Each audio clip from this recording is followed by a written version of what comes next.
नमस्कार, मी स्वप्नील गरड. महाराष्ट्र माझामध्ये आपल्या सर्वांचं स्वागत. दर्शक हो, आज मंगळवार 10 जून 2025 सकाळच्या 7 वाजलेले आहेत. आत्ताच हाती आलेल्या माहितीनुसार आपण सोलापूर जिल्हा व उजनीधरण परिसरात काल दिवसभरात झालेल्या पावसाच्या परिस्थितीची अधिक माहिती जाणून घेण्याचा प्रयत्न करूयात.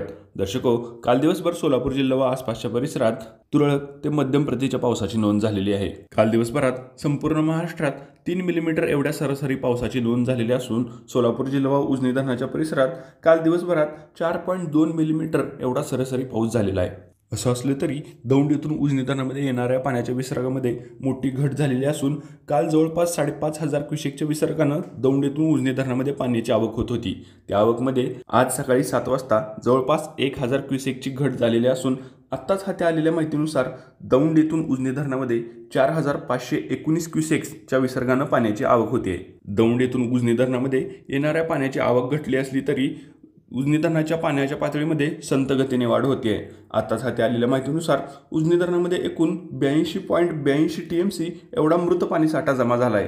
त्यापैकी 19.16 TMC एवढा पाणीसाठा हा उपयुक्त पाणीसाठा आहे. त्याचबरोबर पाठीमागील 24 तासात साधारण 1% उजनी धरणाच्या पाण्याच्या पातळीमध्ये वाढ झालेली असून आत्ताच हाती आलेल्या माहितीनुसार आज सकाळी 7 वाजता उजनी धरणाची पाण्याची पातळी ही 35.76% एवढी झाली आहे. त्याचबरोबर उजनी धरणामधून भीमा नदीच्या पात्रात अद्यापही कोणताही विसर्ग सुरू केलेला नसून संपूर्ण सोलापूर जिल्हा त्याचबरोबर महाराष्ट्र राज्यात पेरणीच्या कामांना वेग आलेला आहे. दर्शक हो, हवामान विभागाने दिलेल्या अंदाजानुसार येणाऱ्या आठवड्याभरात महाराष्ट्रामध्ये मान्सून पुन्हा एकदा सक्रिय होणार असून सर्वदूर मान्सूनच्या पुन्हा सक्रिय होण्याची प्रतीक्षा असल्याचं आपल्याला दिसून येत आहे. दर्शक हो, संपूर्ण राज्यभरातील पावसाच्या महत्त्वाच्या बातम्या त्याचबरोबर सोलापूर जिल्हा व उजनी धरण परिसरातील पाण्याच्या पातळीविषयीच्या बातम्या आम्ही तुमच्यापर्यंत वेळच्या वेळी घेऊन येतच असतो. या अशाच अचूक, विश्वसनीय व वेळच्या वेळी उजनी धरणाच्या पाण्याच्या पातळीविषयीच्या बातम्या पाहण्यासाठी तुम्ही पाहत राहायचंय महाराष्ट्र माझा न्यूज.